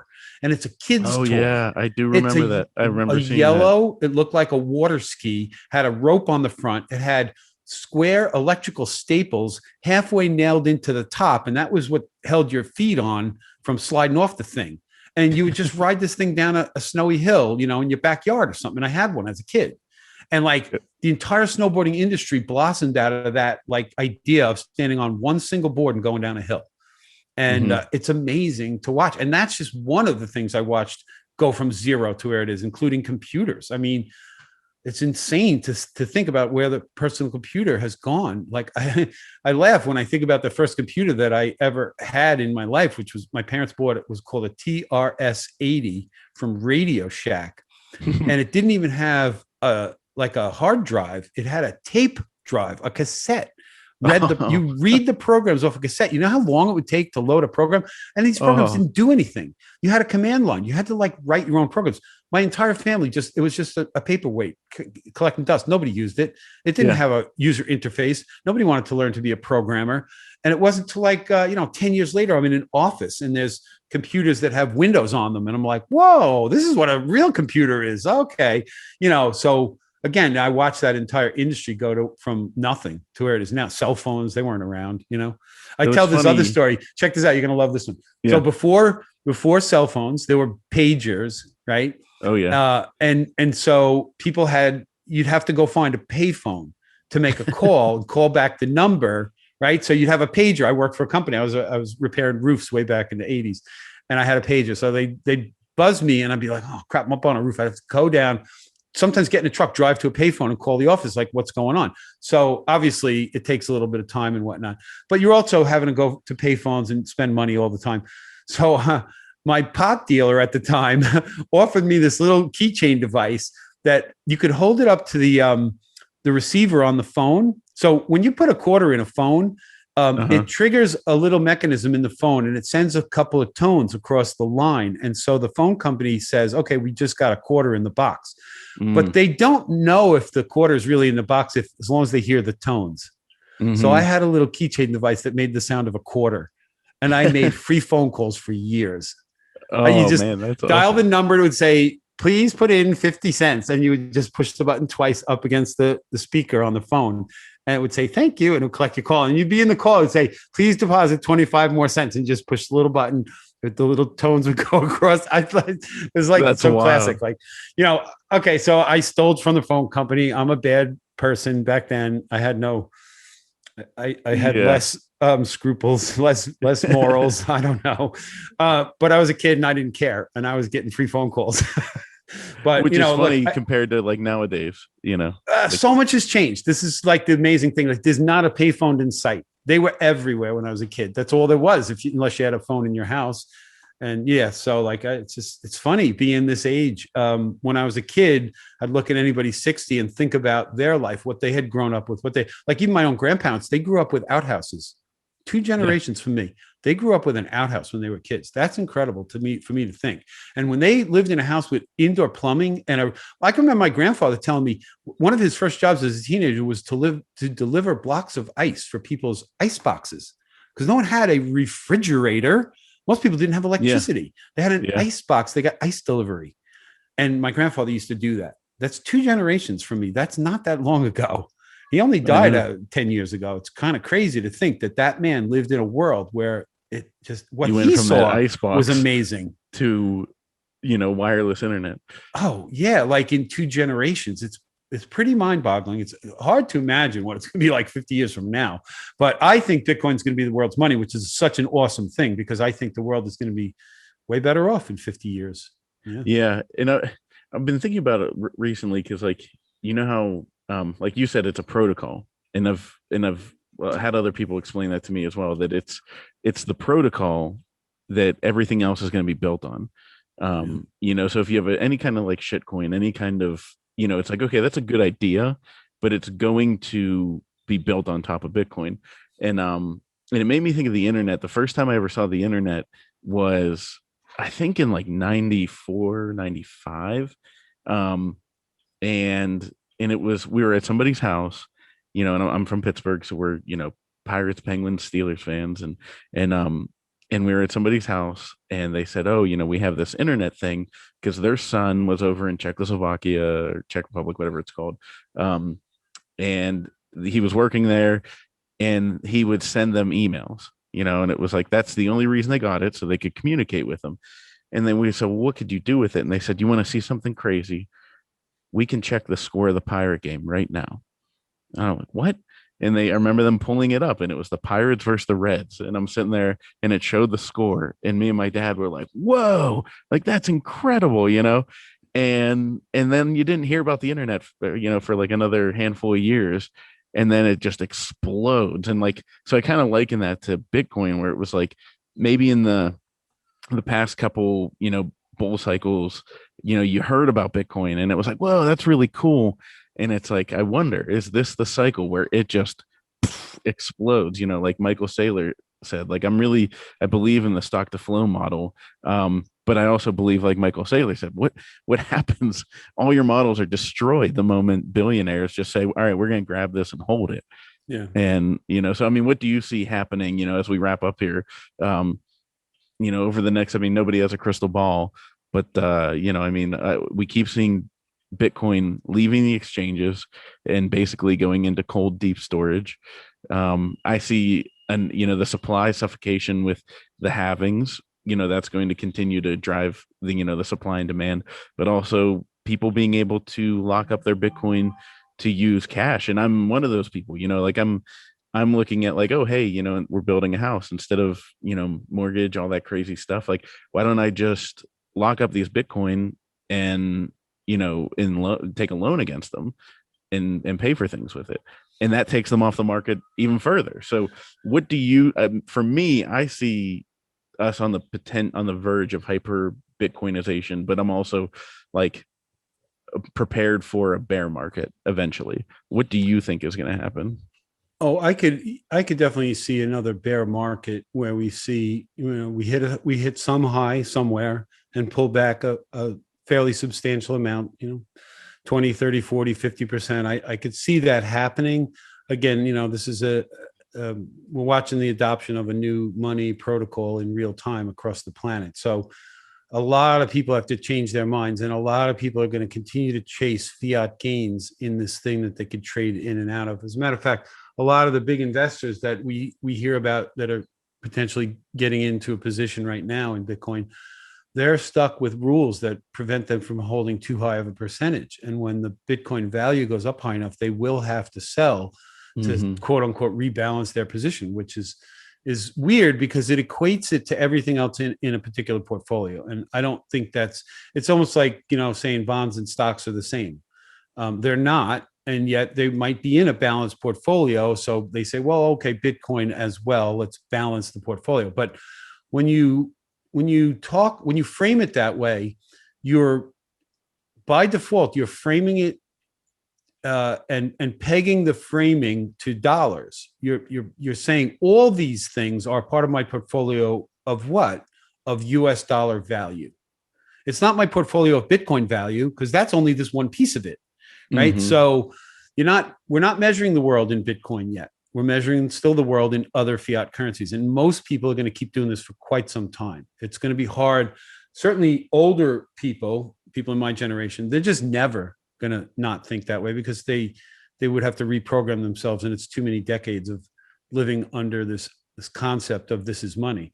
But kids born today will live in a Bitcoin standard, and they'll value everything in Bitcoin. They won't even be able to comprehend the idea that we're going to value it in this crazy other money that they used to print out of thin air. So the narrative will change over a couple decades. I forget, how did you phrase the question? There was something else I wanted to say about, sorry about that. What do I see? How it unfolding or something? Yeah. Are we potentially on the verge of hyper Bitcoinization? I mean, I think everybody should go into it. Personally, I think everybody should, prepare for, always have contingencies, and, it could be a bear market and everything. But I mean, where do you see this going? All right. So, yeah, So we see this adoption, a lot of people wanting to own Bitcoin, and that certainly is going to push the price up relative to US dollars, which is, again, how we're valuing everything around us. I still do as well. It's hard not to. So what I see ultimately happening is the dollar becoming worth less and less and less, and people not wanting to trade back to dollars at some point. And so instead of holding a position of Bitcoin and borrowing against it, nobody's going to want to borrow that crappy money, because you're going to borrow it and do what with it? Nobody else is going to want it from you. So you can't do anything with it because it's useless. People want the better money, the stuff you already hold. So this concept of borrowing against Bitcoin will go away at some point. I mean, you could borrow against it. I don't know. How do you borrow against Bitcoin if they're not giving you some Bitcoin back? Like, you don't put up money to borrow money. Right now, you don't go to the bank and give them $100,000 to borrow 50. Nobody does that. You put up your house to borrow 50. You know what I mean? You put up something else. So somebody might put up some real asset to borrow some Bitcoin, but they're not going to put up Bitcoin to borrow some shitcoin. It's just not going to happen. Nobody's going to bother. It's pointless, right? So you'll put your Bitcoin to rent a yacht. You'll put it as collateral, so in case you sink the yacht, they keep your Bitcoin. Like something like you might use it for other things, a type of value transfer or trade. But Eventually everybody that owns Bitcoin, I don't care, it's the biggest hedge fund, the biggest corporation, I don't care how many they accumulated. One day, some human is going to start spending it, whether for the benefit of the corporation or for the benefit of the people that own the stock of the corporation. It doesn't matter. It gets distributed as share, a dividend share. It doesn't matter. It's going to get distributed. It will never, ever, ever stay in one place. It never, ever will. Everybody, someday, some person is going to want to spend it. They're going to need to spend it. And sure, it will reaccumulate in larger amounts under the control of other humans who have the ability to live within their means. That is just normal. So people that aren't rich now will become rich because they learned how to attract and retain the value of their productivity that somebody's paid them for, the value that they've given. Some people are very good at that. They're frugal. They don't need to live on much, and they produce enough value that they can take in way more than they need to live on. And that's just a normal way. That's human productivity right there. And there's absolutely nothing wrong with that. If you can make a profit, if you can bring value, if you're bringing value, if it's a voluntary exchange, I say to you, I got something, I want 100 grand worth of value. We'll use US dollar, numbers for now. And you say, great, I got 100 grand. I think what you're giving me is totally worth that 100 grand. I worked for 2 years to get it. It's worth 2 years of my hard labor for that beautiful boat that you got in your driveway that you no longer want. It doesn't matter. If it's a voluntary trade, you've given me 2 years of your time for maybe what only took me 1 year of my time, because I earn more than you. I bring other value to people, and they're willing to pay me much more for what I do versus what you do. So I was able to get the money to buy the boat in 1 year. I used 1 year of my life to get a boat. You gave me 2 years of your life to take it off my hands. Did I make a profit? It depends on how you value your time and the money and everything else in the middle. But that's all this ever is. And one day when there's only Bitcoin to transfer as that middle unit of exchange, that most saleable good, as it's called, everybody, it doesn't matter how much they have, you're gonna have to start spending it, and it will just trickle all over the world in society at the natural speed that people are exchanging value. Governments, people that identify as government, would have you believe that there needs to be a certain speed at which the money rotates around the economy. They call it the velocity of money. It's a bunch of bullshit. The money rotates around the economy as fast as people want it to. There is no overriding directive or average speed at which money should transfer hands. It doesn't exist. It's like, if people want to make a trade, it happens, unless they're being forced to do it. And that's the speed at which money circulates around the economy, the speed at which voluntary trade happens. And there is no way to really measure it. Maybe there is. I'm not trained directly in all that stuff, but the concept is what I'm getting at here. It's a pretty simple concept. You don't need to be a certified economist to understand these simple principles. So anyway, I hope, look, if I'm wrong about this stuff, feel free to call me an asshole on Twitter or whatever. Any of you economics experts out there that think I'm spewing a bunch of crap, no problem. If I think I'm right, I'll try to defend myself. If I'm wrong, I will hopefully humbly admit it and run away with my tail between my legs, not be too embarrassed. Well, I don't think you're wrong. So I appreciate your insight, and I know a lot of people do. And keep making people like the shitcoiners that were original Bitcoiners now turn shitcoiners and have crazy. Their insecurities through the roof. Keep making them feel uncomfortable, because it is funny to see. You know what I mean? It's like are you not comfortable in your skin? You're not comfortable with who you are, as you have to go after and attack people, and that's always interesting to see. So I know that you're not afraid to pull punches either. So no, definitely not. That's when you get a little older, you tend to care less what people think. So I got that going for me. Oh shoot. Oh yeah. So the whole point of me sending that original tweet was not really to bash Novogratz or Chamath. I was just calling them out as shitcoiners. It was, as far as I'm concerned, it's just a fact. Fact. Yeah, you're stating all right. So plenty of people agree. Well, clearly he felt it was a derogatory statement to call him. Novogratz didn't say a word. He probably laughed at it or didn't even see it. Who knows? These guys probably get so many tweets through their thread, they probably don't even see half of them.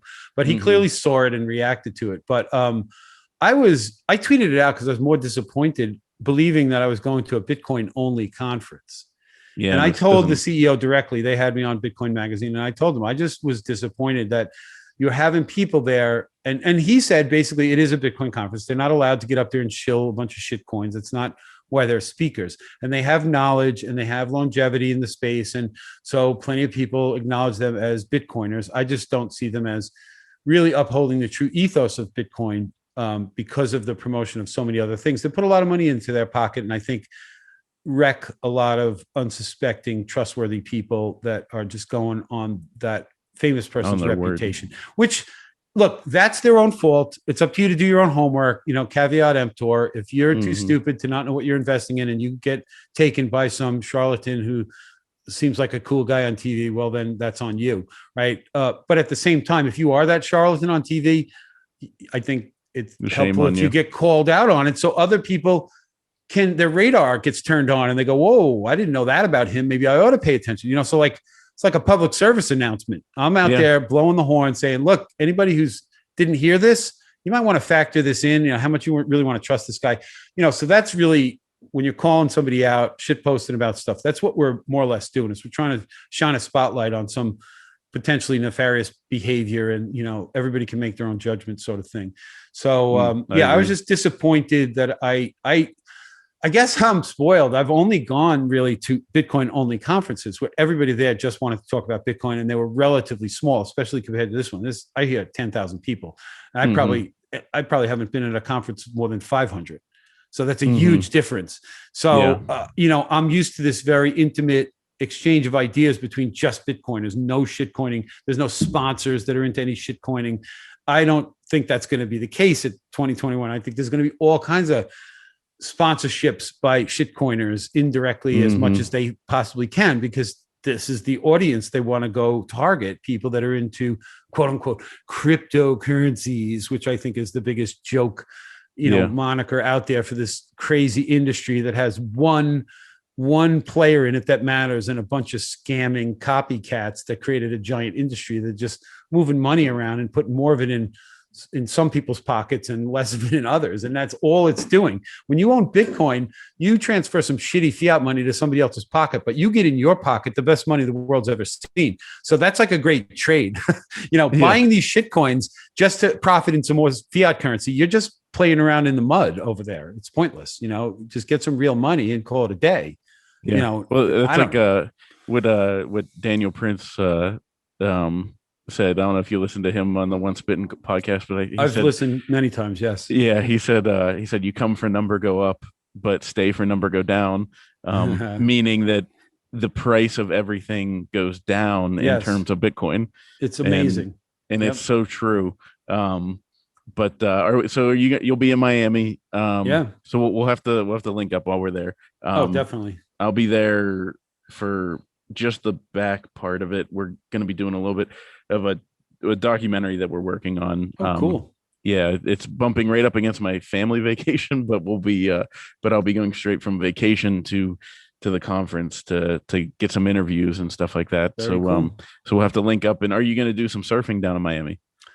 Not likely, because Miami doesn't get good surf generally. It takes very unique conditions to get good surfable waves in the Miami area, but it does happen. But it's rare, and that is not the time of year that it's likely to happen. Well, at any time of the year, you can get just the right storm, just the right swell pushes in from the north and gets between the Bahama Islands and the coast of Miami. But it's a small wave window. The Bahama Islands basically block all the ocean waves that would come from the east, from any storms that are out in the ocean. So like when hurricanes are coming towards the coast from across the tropical Atlantic, they're pushing swells out ahead of them. But Miami feels none of it. It passes the northern tip of the Bahama Islands and starts hitting at the middle of the coast in Florida. But when that storm gets far enough north near the Outer Banks, it'll send a swell straight down south, and it will squeeze in between the Bahama Islands, and it will break all the way down as far south as Miami. Okay. But July is not the time of year for that generally. But if I saw a swell on the horizon and it looked like it was going to be surfable one of those days, I might figure out a way to go surfing. Although I'm definitely not going to bother carrying a surfboard down there. I'll just try to find one that I could borrow for a day. What we need to do is get you and Tony Hawk, because he'll be speaking there. Get you and Tony Hawk either in an empty pool skateboarding, or if there's a swell, get you guys out on surfboards together. I think that'd be awesome. Well, Tony Hawk does surf. I can skateboard, but I am so far from his talent level. And I'm sure there'll be 1,000 guys at this conference that are way better skateboarders than me and probably way better surfers. So I may not be the best candidate, but thanks for the I'm all for it. If it comes to that, if there's an opportunity, I'll push for it. I'll say let's get you guys out there. So I already asked about the half pipe, and they're not going to let regular folks skate on it because of the liability. Because I thought I would, if I could, I would definitely ride it because I can. I'm certainly, again, I'm not very good and I'm old, and so but you're capable. I'm rusty, but I can do it. I did it last year actually, just out of curiosity. There's a ramp in a local park not too far from me. So, I mean, I can still do it. I'm definitely rusty. I'd probably want to practice a little before I went, but I've already been told that they're not going to let regular folks get on it, So that's just the way it is. It's a shame. All right. Where can people find you at? No, just on Twitter, really. Surfer Jim W is my Twitter handle. Yep, that's pretty much it. And that website for that, your DMs are open. The surf park, that's just LongIslandSurfPark.com. And support it. If you want to be an investor, reach out. There's a contact link on the website. So, any of you really rich Bitcoiners out there that might be listening, want to start making money, have your money make money.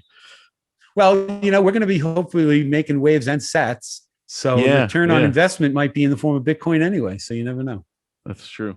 All right. Well, hey, Jim, I appreciate it so much for coming on. Thank you for your time. Good timing because I actually have to get up and leave right now, and I have just enough time to get where I have to go. So I appreciate you inviting me. I'd love to talk about Bitcoin and surfing all day long. So thanks for having me. I hope some of what I said helps anybody who heard it. And if you want to challenge me, feel free. If you're going to challenge in good faith with good, solid, reasonable arguments, I will engage. But if you're just going to accuse and FUD the issue, then I'm just going to tell you to fuck off and I'm going to block you. So I don't have the time, right? I have all the time in the world to negotiate and talk to people who are going to debate in good faith with real facts, but not a bunch of crazy bullshit. I got no time for that. I'm too old. Awesome. I think we should all go that way. Well, all right, Jim, I'll let you go. Thanks again for coming on. Thank you very much. Very much appreciate it. Looking forward to hanging out in Miami. Awesome. Thanks. All right. Thanks again to Jim for coming on. I really appreciate him coming on, taking the time to, give his thoughts. I mean, I love hearing, Bitcoiners all have their own little perspective and how they got there and where they see this is going. But, we all have basically the same values. So it's great to hear. And also for him to share a lot of surfing knowledge and stories, because I, don't know much about that. And a lot of us don't. So, and also kind of fun to hear how eye-opening it was to see your tweet go viral. So thanks again to everybody for listening. If you want to reach out to me, it's at Bitcoin Simply on Twitter, and the email is bitcoinmadesimplepodcast@gmail.com. Thanks again, everybody. Talk to you later.